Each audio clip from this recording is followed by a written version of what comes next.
आऊज़ु बिल्लाहि मिनश्शैतानिर्रजीम बिस्मिल्लाहिर्रहमानिर्रहीम। Dear students, हम अल्लाह का नाम लेके इनऑर्गेनिक केमिस्ट्री शुरू कर रहे हैं और इनऑर्गेनिक का सिलेबस पहले तो बड़ा कम था, अब थोड़ा सा उन्होंने ज़्यादा कर दिया है। बहरहाल ये बिल्कुल आसान 4 यूनिट हैं, इसमें पीरियड्स हैं, ग्रुप्स हैं और 2 और यूनिट हैं। तो हम पहले आज अपना इनऑर्गेनिक केमिस्ट्री का यूनिट नंबर 1 जिसका लेक्चर नंबर 1 और हमारे यूनिट का नाम है पीरियड्स। मैं आपको इसका थोड़ा सा सिर्फ हमें बैकग्राउंड बताने के लिए अगर मैं यहाँ से शुरू करूँ कि ए periodic table is arranged on the basis of increasing atomic numbers. तो पीरियोडिक टेबल को वो इसका बैकग्राउंड आपने पढ़ा हुआ है, उसमें जाने की ज़रूरत नहीं।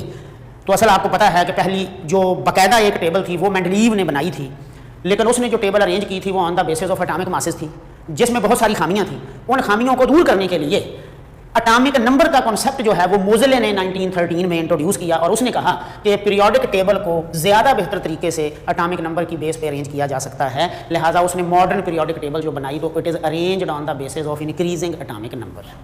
ए periodic table consists of periods, groups and blocks. Vertical columns are called groups and they are 1 to 8 divided into subgroups A and B। लेकिन मॉडर्न पीरियोडिक टेबल में ग्रुप्स सीधे हैं 1 to 18, उसमें ये A B वाला चक्कर नहीं है। लिहाजा ये जो मॉडर्न पीरियोडिक टेबल हम पढ़ रहे हैं, ये जो मोज़ेले ने बनाई, उसमें हैलोजेंस ग्रुप 7A हैं और नोबल गैसेस ग्रुप 8A हैं। तो जो modern periodic table recommended by IUPAC system है उसमें 17 हैलोजेंस हैं और 18 जो हैं वो नोबल गैसेस हैं। तो उसमें सीधे सीधे 1 to 18 लिखा जाता है। Horizontal rows are called periods and they are 1 to 7 और on the basis of valence electron in subshells there are 4 blocks of the periodic table जिनके नाम आपको बहुत अच्छी तरह आते हैं। S ब्लॉक है, P ब्लॉक है, D ब्लॉक है और F ब्लॉक है। S ब्लॉक में ग्रुप 1A और 2A हैं, P ब्लॉक में ग्रुप 3A 2 ग्रुप 8A हैं, D ब्लॉक में ट्रांजिशन एलिमेंट्स हैं जिनके ग्रुप 1B to 8B हैं। F ब्लॉक में लेंथेनाइड्स और एक्टेनाइड्स पाए जाते हैं और इनके ग्रुप वही ऊपर वाले 1 से 8 किसी में आते हैं, लेकिन आमतौर पे F ब्लॉक चूंकि बिल्कुल सेपरेट हैं पीरियोडिक टेबल में, नीचे 2 रोज लिखी हुई हैं, तो इसलिए इनके ग्रुप वगैरह बताने की ज़रूरत नहीं होती, इन्हें लेंथेनाइड्स और एक्टेनाइड्स ही कहा जाता है। अब हमारा टॉपिक चूंकि पीरियड्स हैं तो इसलिए पीरियड्स की एक जनरल छोटी सी डिस्कशन पहले ज़रा हम करना चाहते हैं। तो पीरियड्स 7 हैं जिन्हें 1 to 7 लिखा जाता है, जिनमें ये है जी पीरियड फर्स्ट पीरियड, ये है जी सेकंड प्लस थर्ड पीरियड, ये लिखेंगे जी 4th प्लस 5th पीरियड, यहाँ लिखेंगे 6th पीरियड और यहाँ लिखेंगे 7th पीरियड। इनकी कुछ जनरल प्रॉपर्टीज़ या कैरेक्टरिस्टिक्स आपने नोट फरमानी है जी। पीरियड फर्स्ट को वेरी शॉर्ट पीरियड कहा जाता है। इसमें सिर्फ 2 एलिमेंट्स हैं, दोनों S ब्लॉक में हैं, एक हाइड्रोजन है एक हीलियम है। इनकी जनरल कॉन्फ़िगरेशन NS122 है, यानी हाइड्रोजन की NS1 है तो हीलियम की NS2 होती है। सेकंड और थर्ड पीरियड्स को शॉर्ट पीरियड्स कहा जाता है। इनमें 8 एलिमेंट्स हैं, उन 8 में से 2 जो हैं वो S ब्लॉक के हैं, 6 जो हैं वो P ब्लॉक के हैं। पीरियड नंबर 2 लिथियम से शुरू होता है और नियॉन पे एंड होता है। पीरियड नंबर 3 सोडियम से शुरू होता है और आर्गॉन पे ख़त्म होता है और इनमें properties are repeated after 8 elements, यानी हर 8वें एलिमेंट के बाद प्रॉपर्टीज़ रिपीट हो जाती हैं। फोर्थ और फिफ्थ पीरियड्स को लॉन्ग पीरियड्स कहा जाता है। इनमें 18 एलिमेंट्स पाए जाते हैं, जिनमें 2 S ब्लॉक हैं, 6 P ब्लॉक हैं, 10 D ब्लॉक के ट्रांजिशन एलिमेंट्स हैं। और पीरियड नंबर 4 शुरू होता है पोटाशियम से, एंड होता है क्रिप्टॉन पे। पीरियड 5 शुरू होता है रुबीडियम से और एंड होता है जीनॉन पे। इन अब पीरियड्स में जो प्रॉपर्टीज चेंज होती हैं उसे पीरियोडिक ट्रेंड्स कहा जाता है। तो हम देखना चाहते हैं कुछ प्रॉपर्टीज के पीरियोडिक ट्रेंड्स देखना चाहते हैं।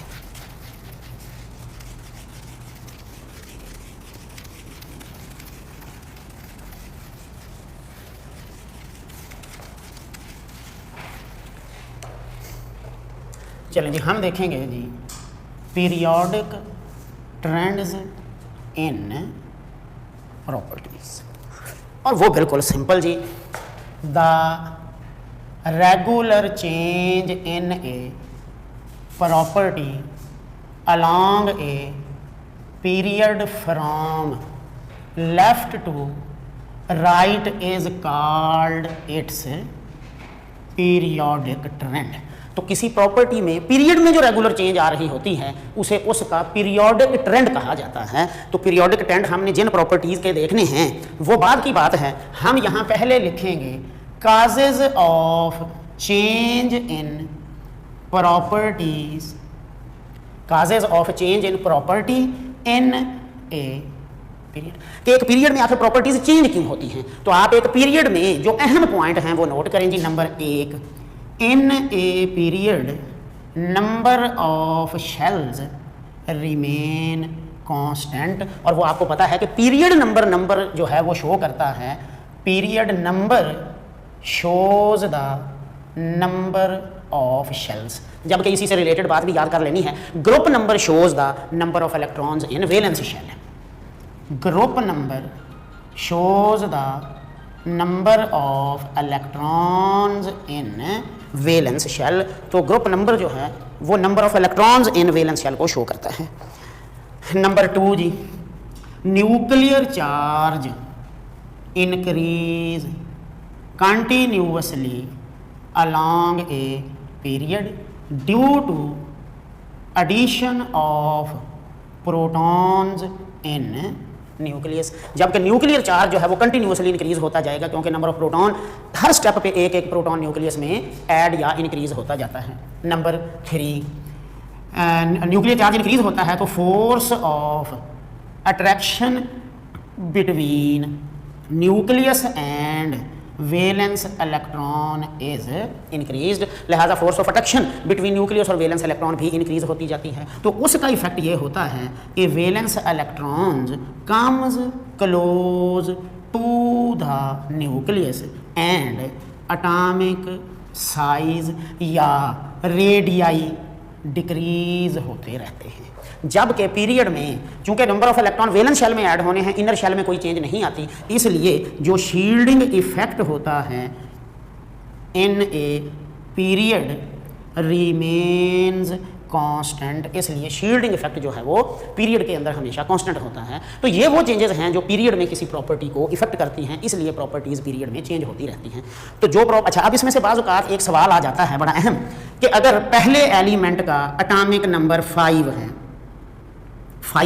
तो फिर उससे नेक्स्ट जो एलिमेंट होगा उसके नीचे वो कौन सा होना चाहिए। तो उसका असूल बिल्कुल सीधा है और वो ये है, ये पीरियड नंबर 1, ये 2, ये 3, ये 4, ये 5, ये 6 और ये 7। वैसे तो यहाँ तक जाने की जरूरत नहीं, हमारे सिलेबस में सिर्फ पहले 3 हैं, यानी पीरियड 1 और 2 और 3 यानी शॉर्ट पीरियड्स हैं। लेकिन मैं आपको जनरल एक बता देता हूँ कि पहले की तो जरूरत ही नहीं ना, वो तो उसमें एलिमेंट्स ही 2 हैं, एक का एटॉमिक नंबर 1 है और एक का एटॉमिक नंबर 2 है। जबकि नीचे वालों में असूल जो है वो ये है कि दूसरे में आप देखें 3 से शुरू होना है, 3, 4, 5, 6, 7, 8, 9 और ये आ गया 10। तो ये अब इससे नीचे वाला कैसे आएगा, बिल्कुल सिंपल, उसके लिए कोई याद करने की जरूरत नहीं। हर ऊपर वाले में आपने 8 ऐड करते जाना है तो ये नेक्स्ट आता जाएगा, यानी 3 प्लस अब 8 करते जाएं तो नेक्स्ट आ जाएगा। तो ये 8 और 3 11, तो ये 12, ये 13, ये 14, ये 15, 16, 17 और ये 18। अब इससे नेक्स्ट में आपने 11 के बाद क्या आएगा, इसमें फिर आपने 8 ऐड कर देने हैं तो 11 के बाद आ जाएगा 19, ये आपका आ जाएगा नेक्स्ट, और इसी तरतीब से बाकी आते जाएंगे। इसमें फिर आपने 32 कर लेने हैं तो ये फिर नेक्स्ट जो है वो आ जाएगा। उसका फार्मूला। लिहाजा आपको अगर कहा जाए कि जी एक एलिमेंट का एटॉमिक नंबर 6 है तो which will be the next element in this period, तो वो 14 होगा। दूसरे में 8, इसमें फिर 32, लेकिन बहरहाल आगे जाने की आपको जरूरत नहीं है। तो ये एक इसमें से क्वेश्चन बाज़ औक़ात आता है कि अगर फलां एलिमेंट हो तो वो ये होगा। अच्छा, बाज़ औक़ात वो ये कहता है कि जी फलां नंबर वाला जो एलिमेंट है वो किस ग्रुप में होगा, अगर वो ग्रुप में आएगा, लेकिन वो आप बहुत आराम से ढूंढ सकते हैं। वो इसलिए कि पहला वाला अगर आपको पता हो तो बाकी आप फौरन ढूंढ लेते हैं कि ये किस ग्रुप में होना चाहिए। मसलन एटॉमिक नंबर 10 किस ग्रुप में होना चाहिए, तो उसका एक आसान तरीका भी होता है कि 10 है तो आप उसकी कॉन्फ़िगरेशन जहन में ले आओ। ये 10 है तो कॉन्फ़िगरेशन होनी चाहिए 2 और 8, लिहाजा इसे ग्रुप 8 में होना चाहिए। ये भी एक तरीका होता है। सिमिलरली एटॉमिक नंबर 11 किस ग्रुप में होगा, आप इसकी कॉन्फ़िगरेशन लिखो, ये होगी 2, 8 और 1, इसे ग्रुप 1A में होना चाहिए। तो यूं भी हम इसको जनरल कॉन्फ़िगरेशन से आइडेंटिफाई कर लेते हैं। तो ये 2 किस्मों के सवाल इसमें से आते हैं, तो इसलिए वो आपको समझा दिया, अभी उनको आपने किस तरह से हल करना है। नेक्स्ट हम देखेंगे, अच्छा बाज़ औक़ात वो पेयर दे देता है, विच of these pair of elements will have same properties. तो उसके लिए आपको पता है कि जो सेम ग्रुप में होते हैं उनकी प्रॉपर्टीज जो है वो सेम होती हैं। बाज़ औक़ात वो एलिमेंट्स के नामों की बजाय उनके एटॉमिक नंबर दे देता है। तो देखें 9 और 17 की प्रॉपर्टी सेम होंगी, ये देखें ये 8 और 16 की सेम होंगी, 7 और 15 की सेम होंगी। तो बाज़ औक़ात इस तरह से भी पूछ लेता है कि जी फलां में किस पेयर की प्रॉपर्टी, तो वो भी आप उधर से ही आइडेंटिफाई कर सकते हैं। लिहाजा उसमें आपको किसी किस्म के रट्टे की जरूरत नहीं है, आपने सिर्फ और सिर्फ पहले पीरियड सेकंड के एलिमेंट्स के एटॉमिक नंबर याद रहा, और वो भी कोई याद करने की जरूरत नहीं। वो तो पहले पीरियड में 1 और 2 हैं तो सेकंड पीरियड में 3 से शुरू होने और फिर एक एक बढ़ते बढ़ते 10 जो है वो हो जाने हैं। बाकी इसमें से ये सवाल जो अभी मैंने बता दिए वो आते हैं जी फलां पीरियड में एस ब्लॉक में कितने एलिमेंट हैं, पी ब्लॉक में कितने हैं, ये इस तरह के सवाल भी आ जाते हैं, तो वो भी आपने करने हैं। हम देखेंगे जी प्रॉपर्टीज जिनके पीरियोडिक ट्रेंड्स हमने डिस्कस करने हैं। तो इसमें बहुत सिंपल प्रॉपर्टीज हैं जिनमें से कई तो आपने फर्स्ट ईयर में भी डिटेल्ड पढ़ी होगी, अलबत्ता कुछ बातें इसमें नहीं हैं, वो मैं इधर बिल्कुल आपको बता देता हूँ। ये जी नंबर 1 जी, अकॉर्डिंग टू UHS सिलेबस अगर हम चलें तो पहली प्रॉपर्टी है जी atomic radius. Atomic radius number 1 definition इसकी आपको आती है जी, दोनों तरह से करते हैं। एक तो सीधी करते हैं कि it is the distance between the centre of nucleus to the valence shell, एक सीधी। और एक आपको पता है कि वो एटम जो इंडिपेंडेंटली एग्जिस्ट नहीं करते और मॉलिक्यूलर फॉर्म में होते हैं, जैसे H2 है, O2 है, N2 है, Cl2 है, तो उनकी हम फिर सीधी कर लेते हैं जी, half of the distance between the nuclei of 2 bonded atom. अगर जो उसे कोवेलेंट रेडियस कहते हैं, लेकिन हम कोवेलेंट बॉन्ड में जो एक एटम का निकालेंगे वो उसका एटॉमिक रेडियस ही कहलाता है। इसको मेजर करने के यूनिट्स जी बहुत मशहूर हैं। पुराने ज़माने में एंगस्ट्रॉम यूनिट ये यूज़ करते थे जो 10 की पावर -10 मीटर होता है। आजकल नैनोमीटर 10 की रेज पावर -9 मीटर है। Picometre 10 raise to power -12 metre लिया जाता है, तो ये भी आ जाता है। अब आप नोट करें कि नैनो और पिको में 10 की पावर 3 का डिफरेंस है, जबकि एंगस्ट्रॉम और नैनोमीटर में 10 पावर 1 का डिफरेंस है। तो ये भी आपने याद रखना है अभी कितना होता है ना, ये यूनिट्स जी। एटॉमिक रेडियाई आमतौर पे इनके जो ट्रेंड्स हैं वो बिल्कुल सीधे जी, नंबर 1 NA पीरियड। और चूंकि हम पीरियड ही पढ़ रहे हैं तो इसलिए ग्रुप में तो नहीं बताना चाहिए, लेकिन चूंकि ग्रुप में इसके साथ रेलेवेंट बात है इसलिए बतानी पड़ती है। तो NA period from left to right atomic radii increase, उसकी वजह atomic radii decrease continuously.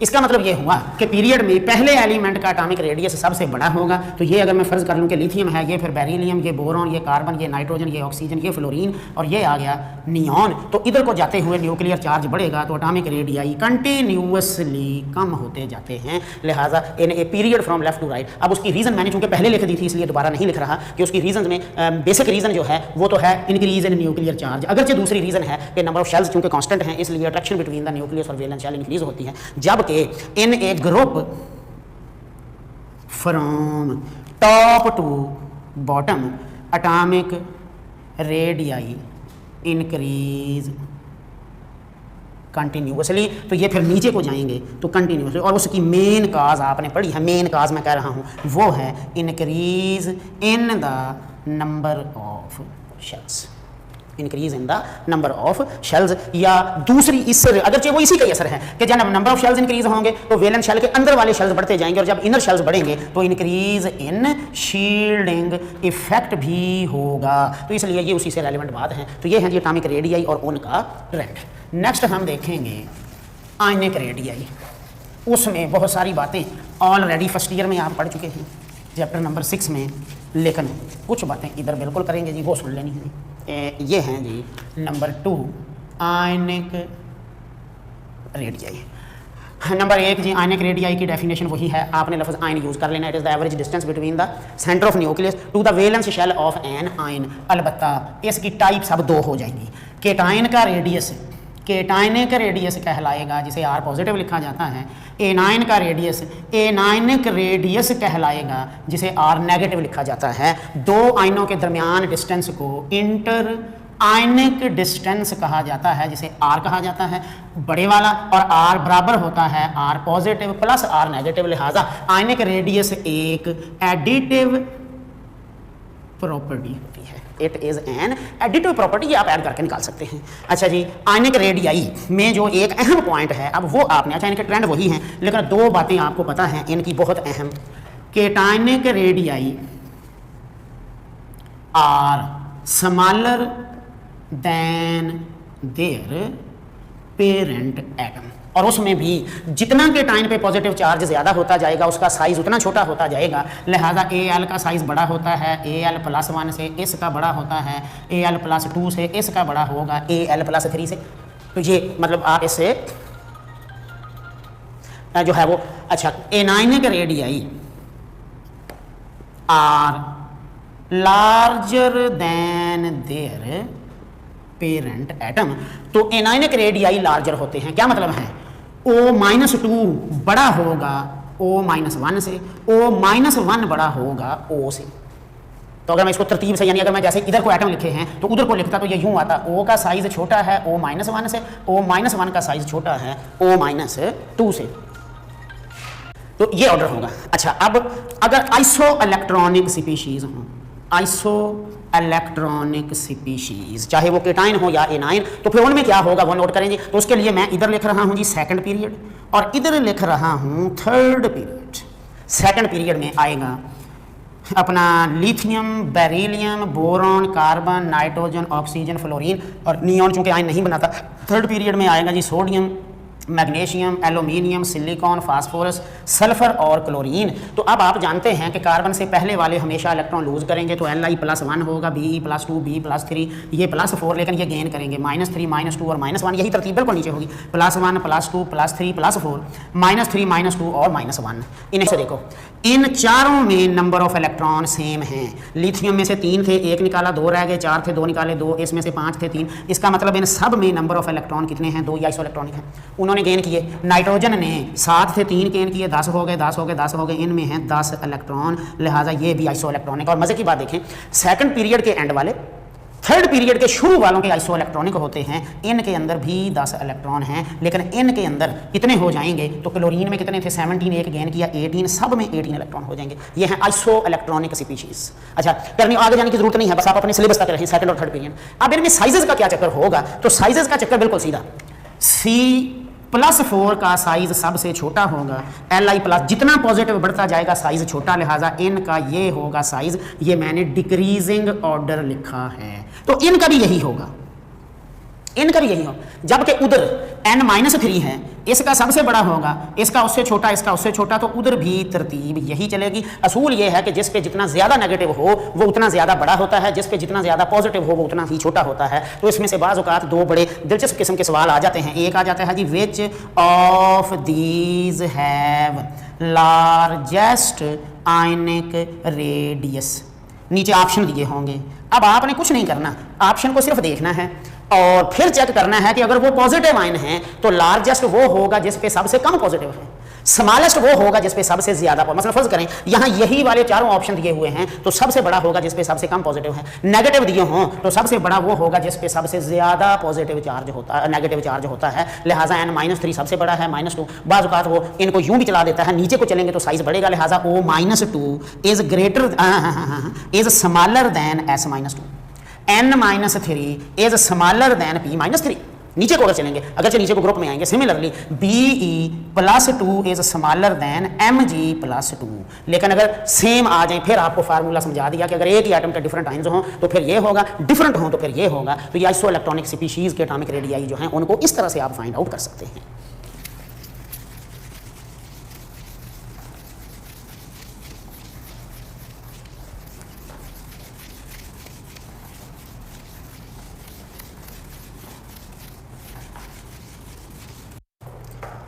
Third property है जी मेल्टिंग पॉइंट्स।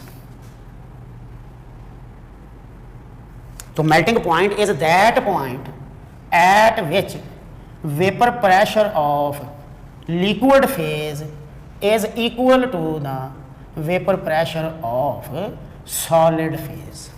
मेल्टिंग पॉइंट्स आमतौर पे डिपेंड करते हैं दो बातों पे। नंबर एक, no doubt melting point solid का होता है, तो ये सॉलिड में डिपेंड करते हैं टाइप ऑफ अट्रैक्टिव फोर्स पे।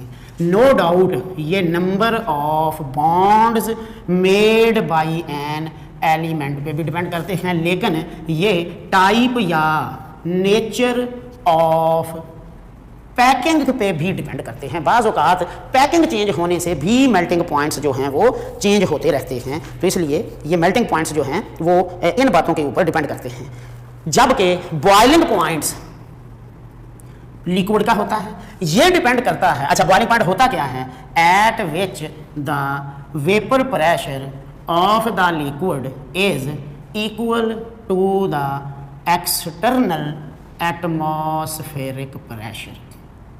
और बॉइलिंग पॉइंट इन फैक्टर्स पे डिपेंड करते हैं, तो ये डिपेंड करते हैं type of inter molecular forces पे। नो डाउट इसमें कोई शक नहीं है।